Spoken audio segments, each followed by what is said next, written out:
everyone. Welcome back to the Woo Report. We are back at it. We are into the school year. Summer is in the rearview mirror. And this time of year for me is when I really fall into my masculine workhorse mode.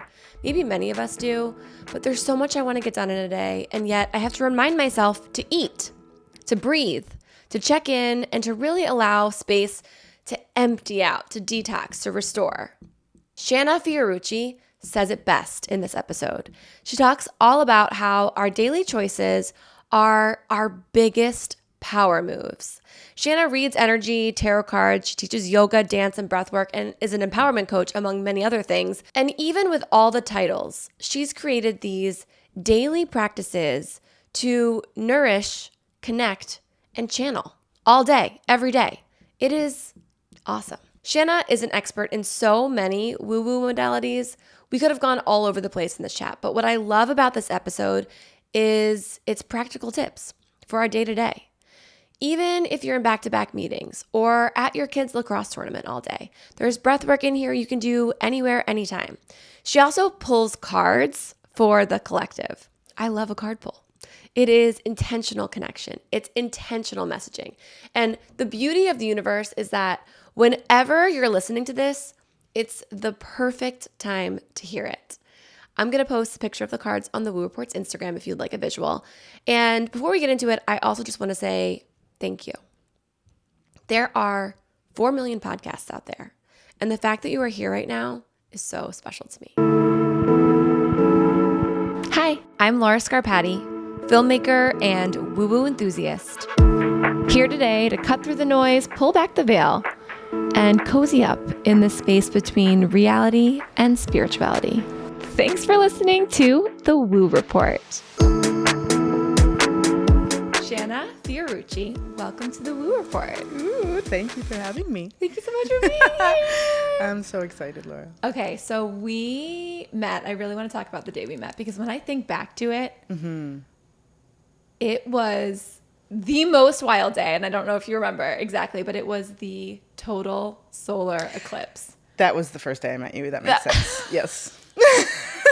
Like a total solar eclipse. So this was a few years ago in Rochester when we were in the path of totality. Even just saying the path of totality is insane. Like, what the heck?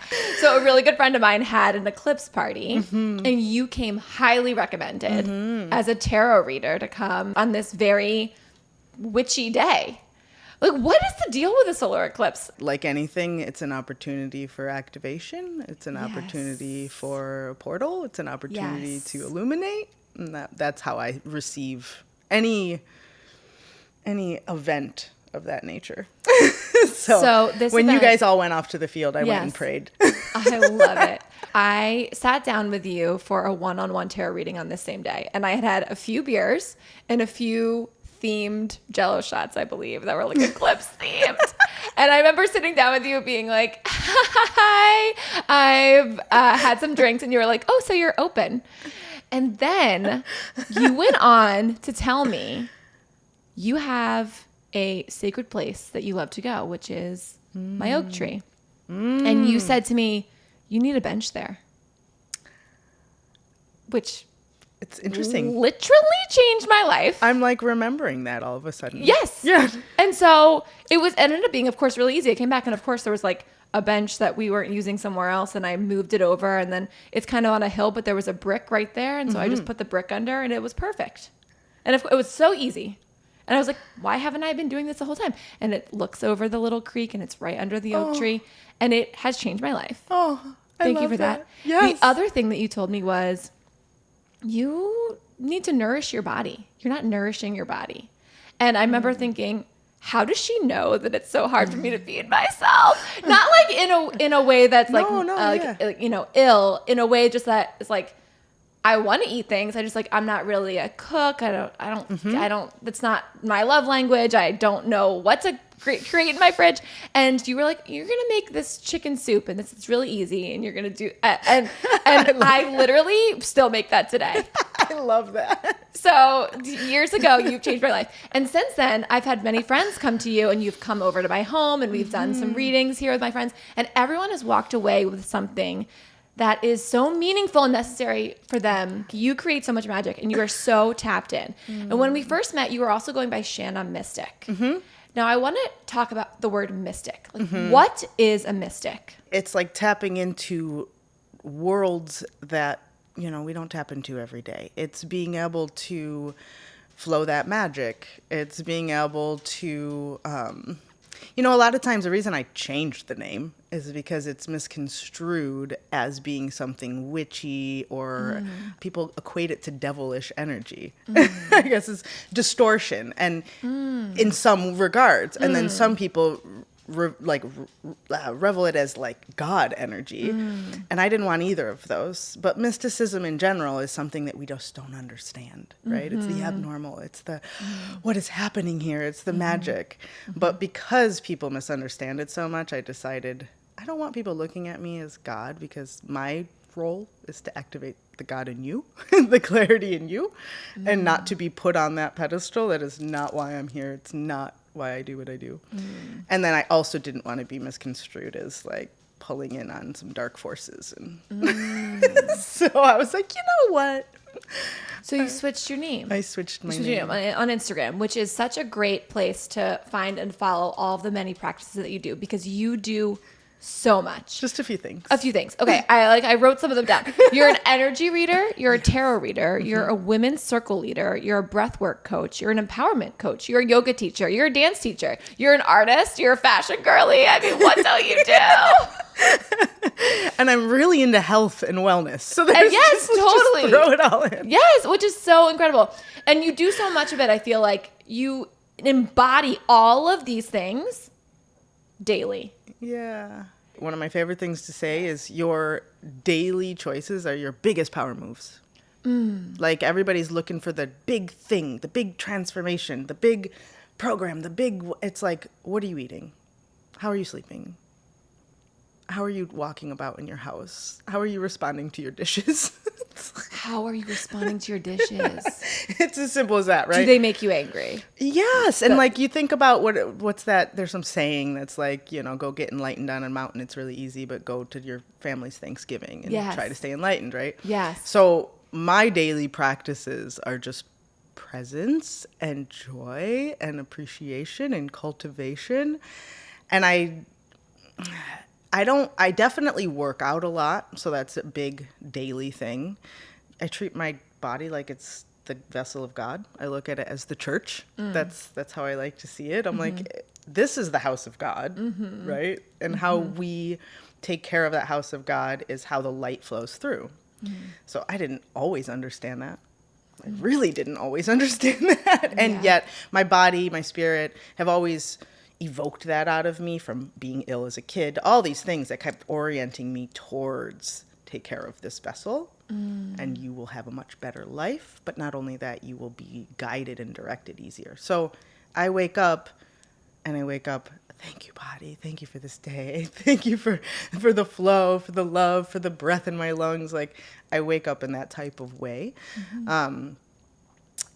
I do think it's just important to, again, be conscious of what you're choosing, whether that's mental, whether that's the physical choices. And so I do my best to not be an urgency.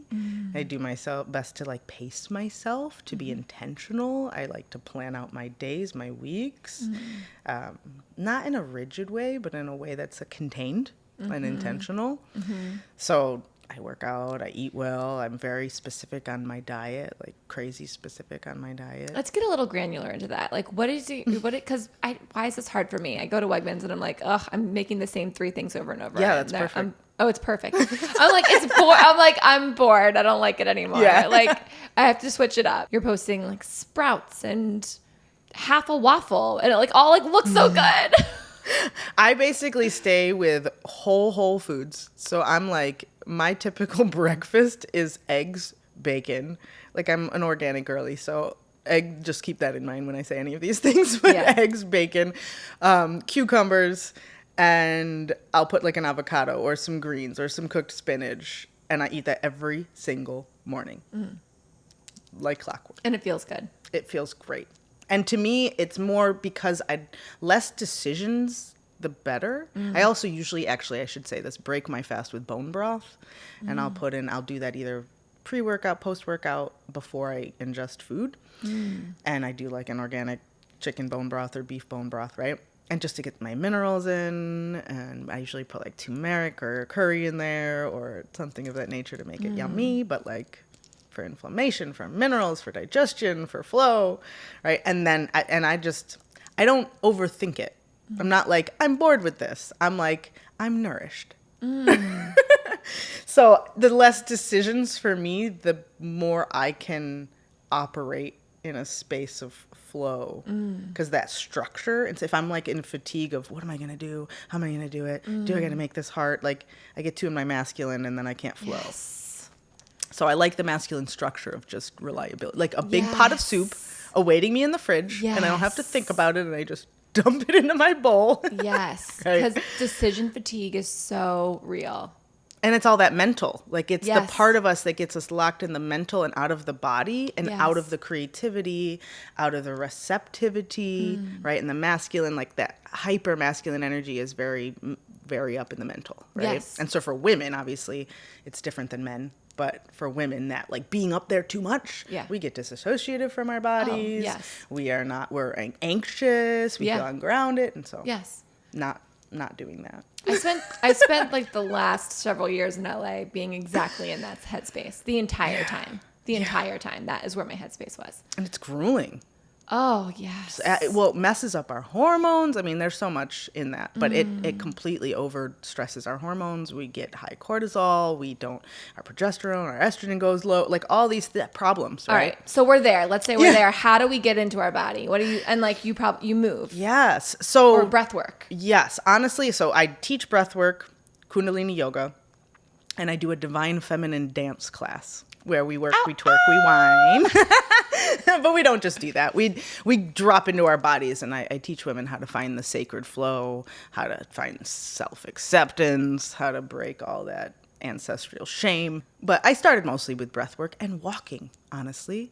Walking is one of the most beautiful things, right? To just be in your body, not have, ear pods in, not have your phone going, and just be present with your footsteps, present with the elements, all your five senses, things like that help us right into the moment, right?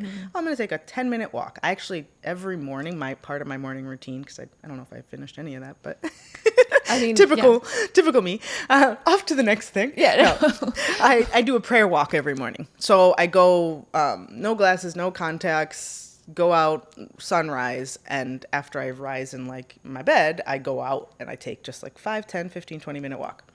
And I walk and I just pray out loud, but I pray from a place of embodiment. Like, oh, thank you for the breath in my lungs. It just feels so good to be nourished. It feels so good to be in this body. I just feel so alive. I feel so well. I'm so grateful for all the choices I make. I'm so, and I power into that. Yes. So if you're like completely disconnected from your body, start with nourishment. Start with sleep, like getting off of devices at night a good hour beforehand. We've heard it before. Take the time to like find little mindful activities. Breathwork is a really great, easy tool, right? Starting with something as simple as box breathing, right? Or 4-7-8 what's that? breathing. So right? Tell us what those are. Box breathing. It's a way to kind of tap into your parasympathetic nervous system and calm everything and restore the body and also kind of balance both hemispheres of the brain. So it's an inhale for 4. You hold it for 4. You exhale. Sometimes it's hard to inhale for 4. Like so you want to just like it's almost like that. Have you ever heard of the yoga term for breathing, ujjayi breath, where you kind of restrict it just a little bit in the back of your throat? No. You can do that to slow it down, but it's literally like, think of it as a gentle stream, because you just want to like pull in a bunch of inhale. I just said that. I was like, I can't do this for 4 seconds. I'm already so go slow, right? So it's an inhale. And honestly, in Kundalini, we do box breathing with an 8 count. So there's that. But start with a 4 count. Wow. Yeah, it's hard to do. And it's really about, filling that lower channel. 1, 2, 3, 4. And then you're going to hold that for 4. And then you exhale that for 4. 1, 2, 3, 4. And then you're going to hold out for 4. And you just keep repeating that for a minute, maybe 2, maybe 3, maybe even 4, because it's a very good number to go with the box breathing. But that breath is a way that you can just kind of bring everything back in, right? Even 4, you think of that as like a foundation. It's containment. So that's a great breath to just contain and come in. And I say with people who are starting with that and they're like, I don't know what to do, set a timer. Set a timer, put it in your phone, pause and box breathe, You got to start with tools. You don't just expect to do everything in your own strength and your own mental. You go, oh, I know I need this. What tools, systems, structure can I implement to make this part of my everyday life, right? So either do it with a partner, do it with a friend, make a promise, make a commitment, show up to a class, right? Something that gets you feeling like this is part of who I am. And I just to say another big part of that, like if you're trying to nourish your body or you're trying to get back to connected, having the self-concept shift that looks like I'm somebody who nourishes my body or I'm somebody who takes the time to care for myself, that's huge because we tell ourselves forever, I'm not good at this. I'm a person who doesn't do this, right? And so is that by just stating that to yourself, saying that to yourself, or are we writing that down, or how are we doing that? Both all of it, and then you actually have to do it. You have to do it. Yes. So 80% of anything is energy, and then 20% is action. So to really solidify, come full circle, you can say, it'd be like this, right? I'm going to learn dance.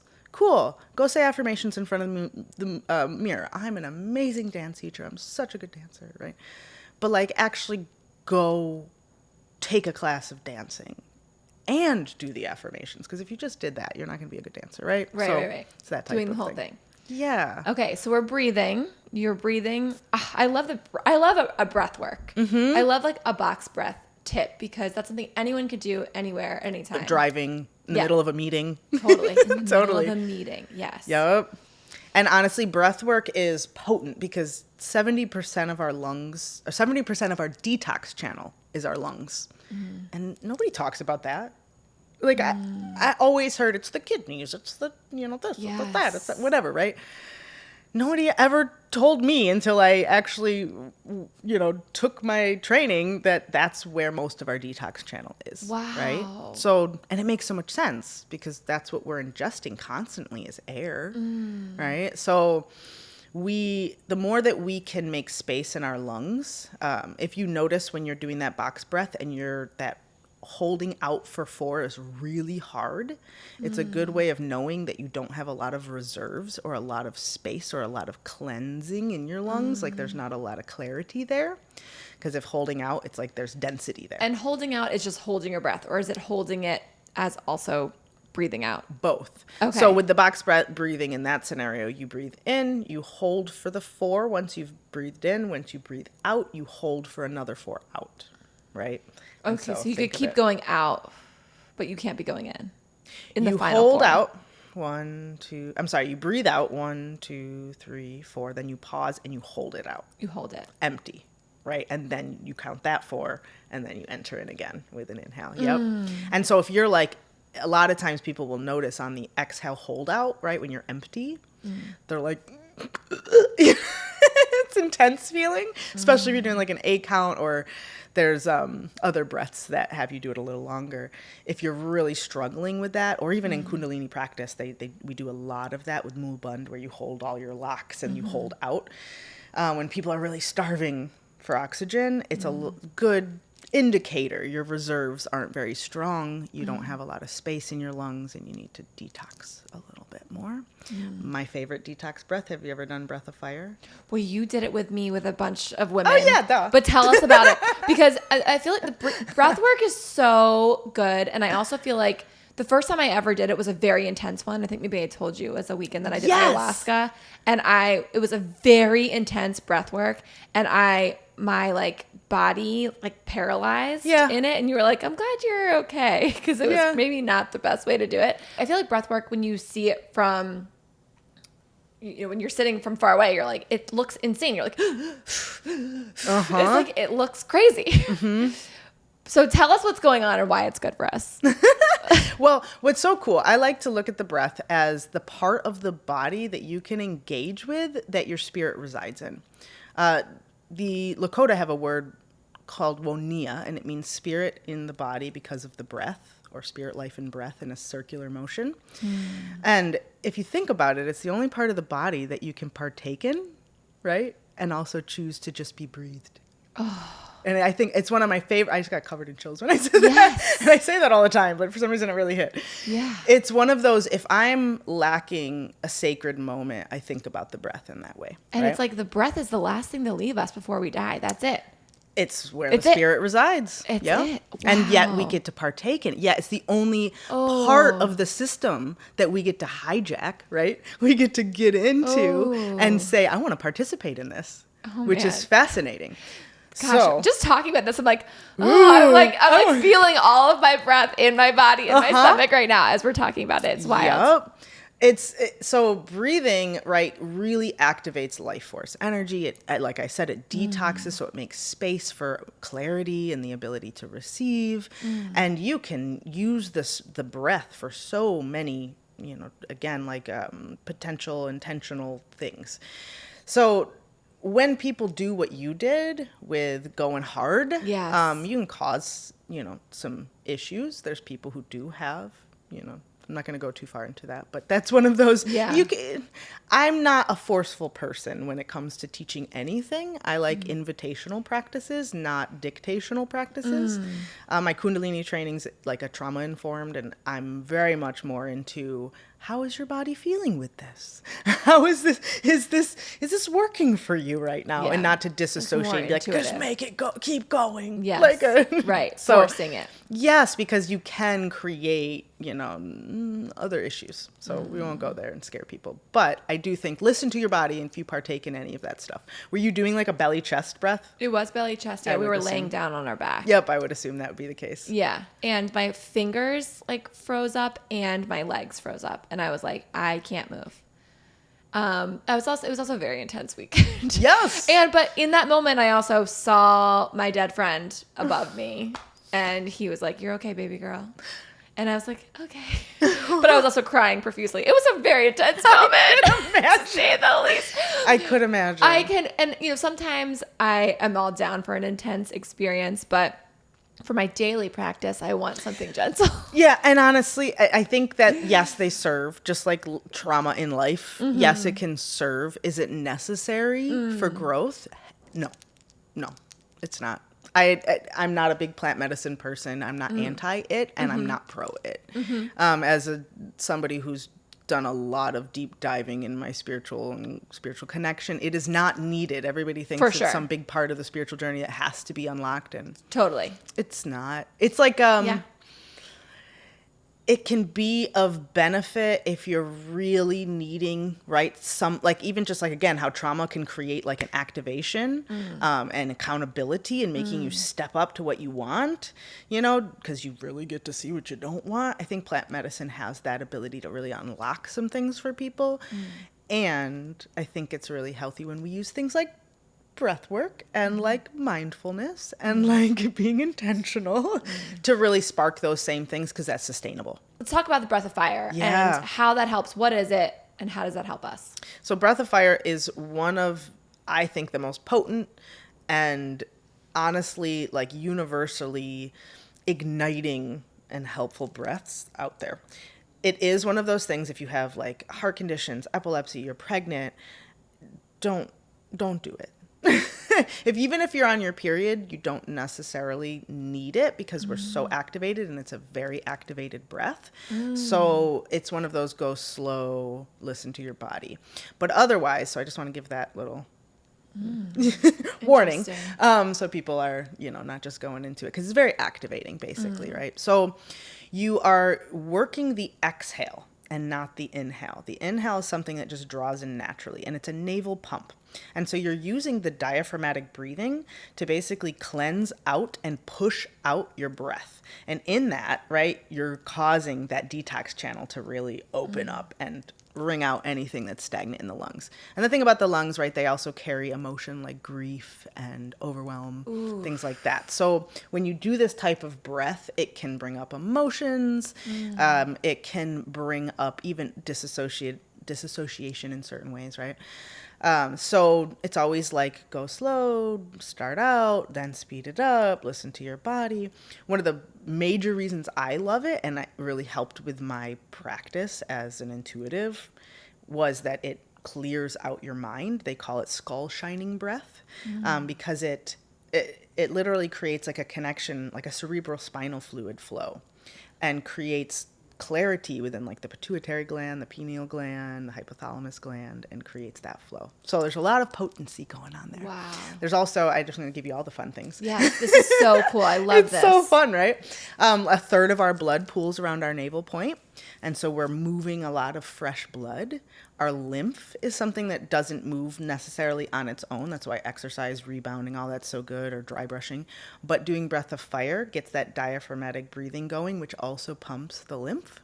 So there's a bunch of amazing reasons why this That was like a lot of medical things. It makes me feel like, ooh, you're so smart. Also, so is that why if you have your period, like, is there already, like, there's blood moving There's so around? much blood flowing. We're so activated. Our energy streams open. The other part about this breath is it cleanses and clears your aura because it's working your solar plexus. And I look at the solar plexus and the aura as like a unified force. Like if your solar plexus is strong, your sense of self value, how you take care of yourself, your boundaries, how you show up for yourself, that's going to show up in your auric field. Oh yeah, cool. Thanks. This is my problem. My solar plexus has always been my problem area. I think you're doing pretty good. Thank you. No, but I historically I have powered not only myself, I've been powering others with the solar plexus. This is what I've been kind of told, and I feel that too. Like I feel that with my household sometimes too. Yeah. I think maybe many moms feel this way. Yeah. But you're like powering others with like the force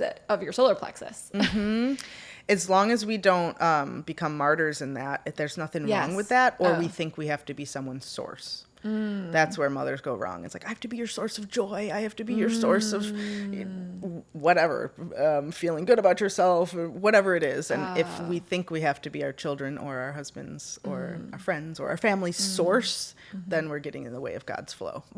And then we'll burn ourselves out. Yes. But there's nothing wrong with giving when you're bright and shiny. And, Yes. Right? The cup runneth over. Right, the cup runs over. Yes, exactly. Okay, so we're powering our solar plexus. Yep, so we're powering that solar plexus, and again, it cleanses the aura. So this breath is a navel pump. It's through the nose. You can do it through the mouth.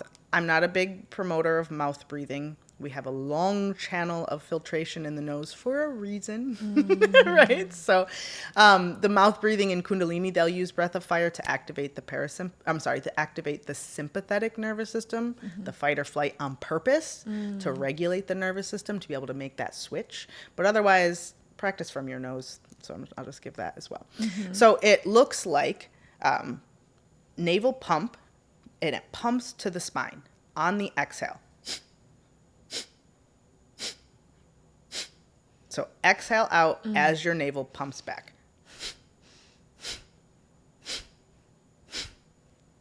Got it. Took me a minute. It's like a mind F. You're like, what? Yeah. Who focuses on your exhale? Yes. And so when you're doing that, you're relaxing your belly, which draws in the inhale. You're not, sucking it back in. You're just allowing it to come in the negative space, basically. And you're just focused on that pump, that exhale, that exhale, that exhale. And so you start out slow in Kundalini yoga. You're like, and you'll sustain that for a couple minutes. So the speed will also get you in a certain flow. But I always say with people, just start out slow and low. So then how long are we doing it? Like, what's a slow start? It's really great if you've never done it, 30 seconds. 30 seconds. A minute. And if you enjoy it, specifically really great in the morning because it's activating. So morning practice, fantastic. Do it right in your bed. Like you don't even have to get out of bed for this, right? A minute. If you can go up to 3 minutes, great. If you can get up to 7 minutes, not consecutive, but throughout the day, like a minute here, a minute there, major changes can take place in the body. So it's a great And then are one. you sitting? You're sitting during it. You can sit, you can stand. In Kundalini, we do something called radiance charger, where you bend your tops of your fingertips to the tops of the pads of your hands. So it's like the first knuckle, and you go up and you stand up. You do it sitting or standing up, and you just do it that way. and you stand, and it has like a very charging, it just feels really empowering, and it has a very grounding feeling as well. So you can do it standing. You can do it laying down, but you're less likely to get that cerebral spinal fluid flowing in the appropriate way. Wow. I'm like stuck on you saying that it cleanses your aura. So, I mean, not to like dive into like the whole thing, like what an aura is, but like, is our aura always kind of the same? Like, do you always kind of have the same type of aura? Like no, it just depends on what's going on. You do. So your aura like is created and made. It's your magnetic field. It's your energetic field, right? It's created of your beliefs, of your conditioning, of your soul's path, of, are you keeping promises to yourself? Or what boundaries are you keeping or not keeping? It's got a little bit of everything. And that's why, even allowing people into your space, what do they say? Like the 5 people that you're around, you become kind of thing, something like that, right? So it's your aura is part of that. Like the more we spend energetic time in people's space, the more we take on their beliefs, their energetic field. And so it's full of that. It's full of all the layers, right? So yes, some of it is quote unquote the same, because it's just like your energetic signature, right? Something maybe that you came in with. Some of it's influenced, some of it's will of some kind, right? And our solar plexus is such a center of willpower. So you can impact your auric field with that. Again, your daily choices are your power moves. So how you're showing up, what you're thinking, what you're believing, what you're putting your attention to, right? The whole, what you put your attention to, your energy flows to that kind of thing. Your aura will contain that. And it's also who you've let into your physical space, meaning, obviously intimacy and things like that will also show up. So a couple of years ago, I got an aura photo taken. And so I think about that photo because I remember wanting it to be, so it's the colors of your chakras, right? That you're seeing in the aura photo. It's, from what I understand, it's just kind of like what I'm stating is your energetic signatures, what's currently going on with you, what you're currently carrying. It's like a very current moment. So like maybe one moment my aura is like more, so it was very red in that moment, which is very grounded kind of, or it was a very root chakra type of, and I was doing a bunch of in-body movements. So that makes sense when I think about it now. But I remember wanting it to be like in the purples and the blues. Like, I remember like wanting, I was like, no, I'm like in a spiritual retreat. Like I want it to be. Ooh, grounding in a spiritual retreat is top notch. If you ask me. Thank you. Yeah. You know what? I've always thought about that. So when you talk about aura, I'm like, ooh, so does that mean like if I took a picture of my aura today, would it be maybe different than what it was then? I'm sure. Different. Yeah. Okay. Yeah. And it could even be from after you ate something and then go, I mean, likely it's going to show up similar, but say you just had an argument and then you go get your aura photograph. Yeah. You're going to have a different color. It'll be different. That it could be yellows and things that, but it really just depends. And yes, it can show up as your chakras, but I read energy very differently. It's not always what is commonly accepted or known. Yeah. I would say if I were to read into just energetically, intuitively what you're sharing with me about the red aura, to me it feels like you were shifting foundations.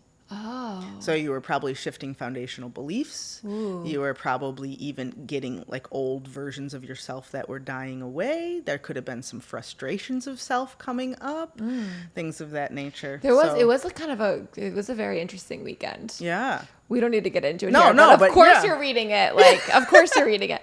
And so I know. So, okay. So you are like this, all of these things that you do, we didn't even get into all of them, but like the breath work, the yoga, you maybe pull cards for yourself. Do you pull cards for yourself? I do, but I occasionally, you don't maybe need to. I don't necessarily need to, but I enjoy it.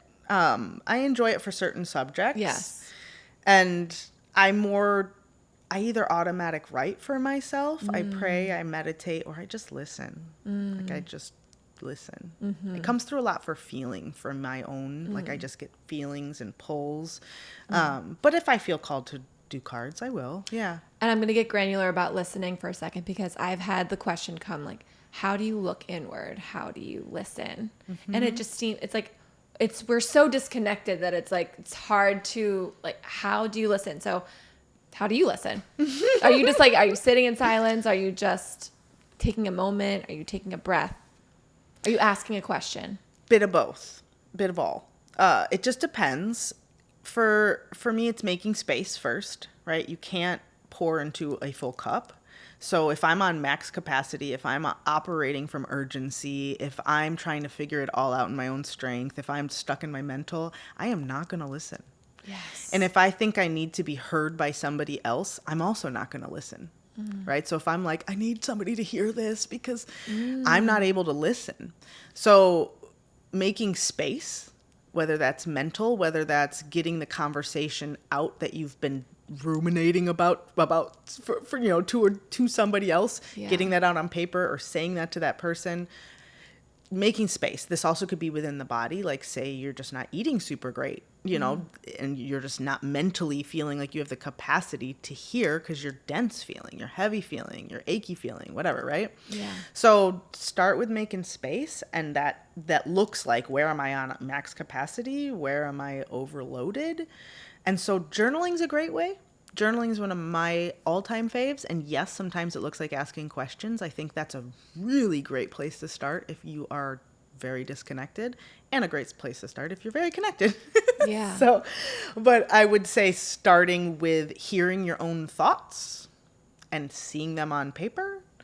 And, we live in such a world that's oriented towards self-judgment. I'm an empowerment coach, but it's like self-love oriented, right? Yeah.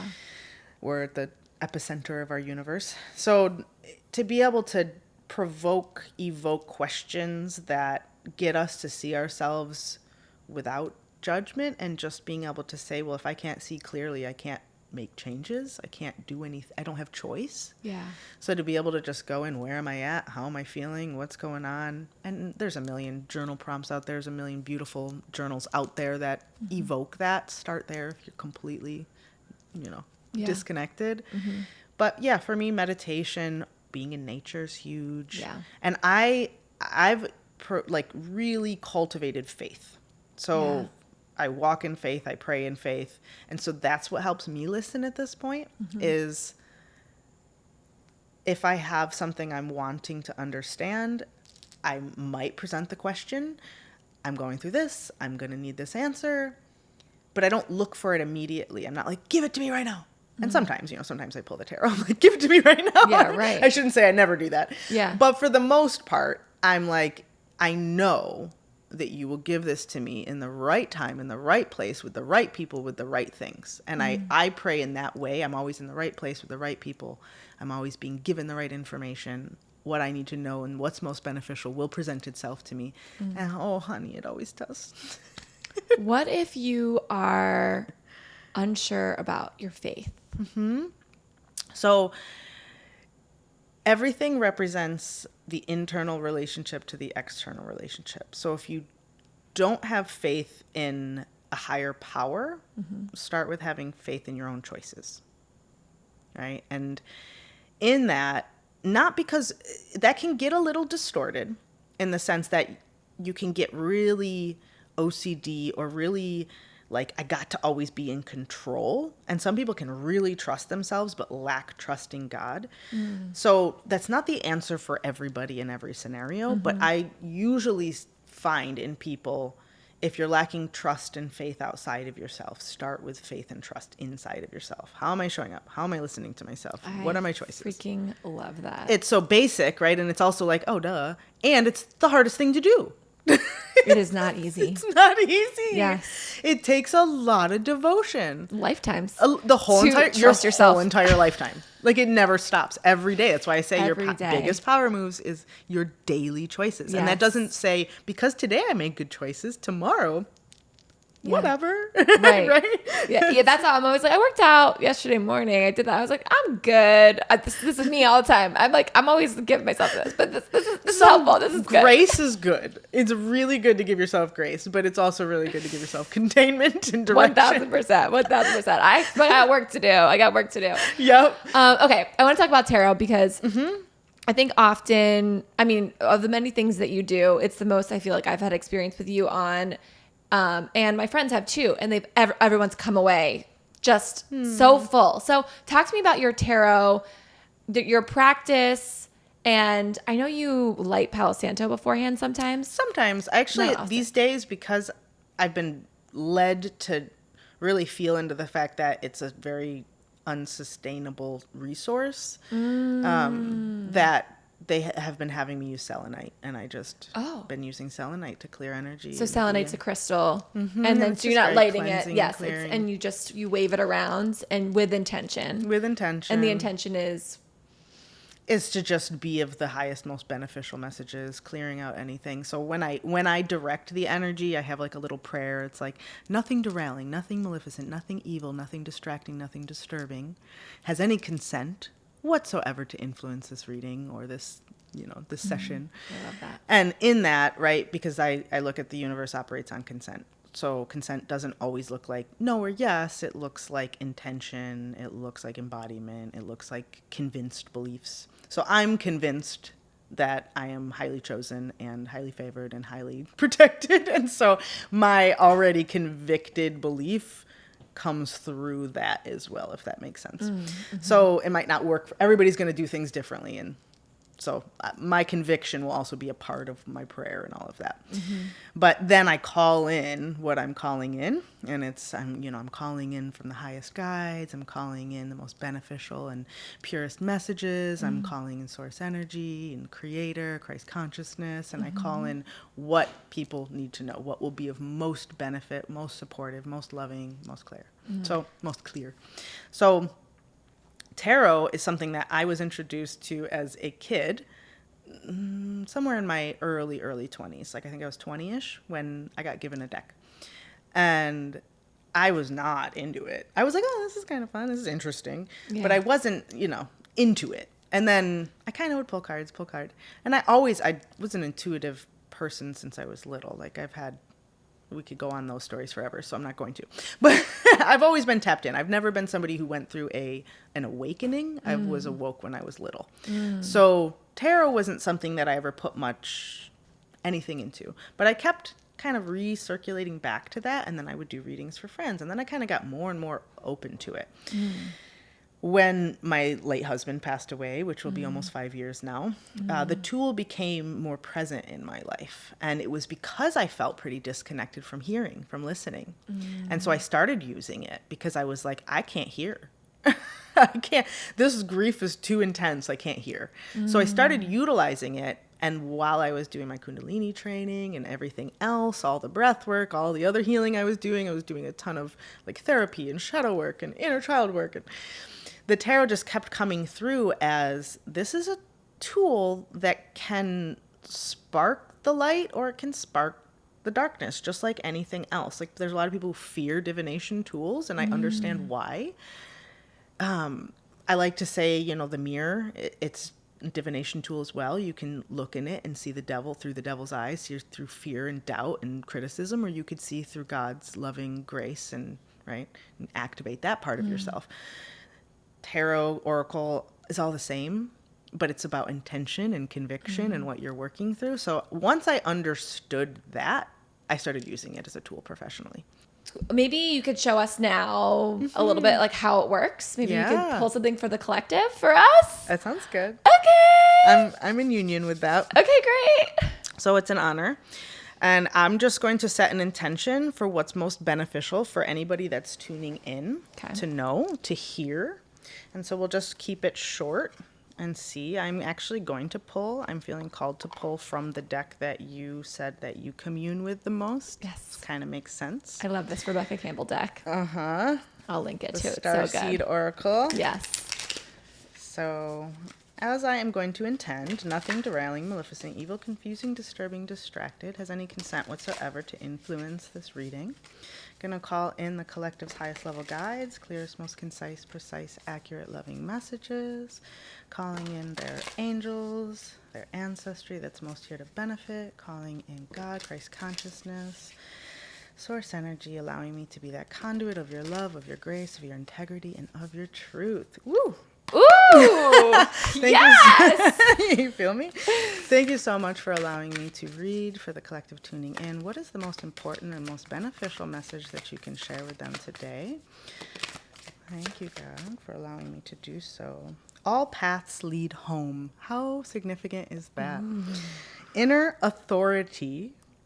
I'm covered in chills. Intuition. Turn your gaze within. Isn't that everything we were just talking about?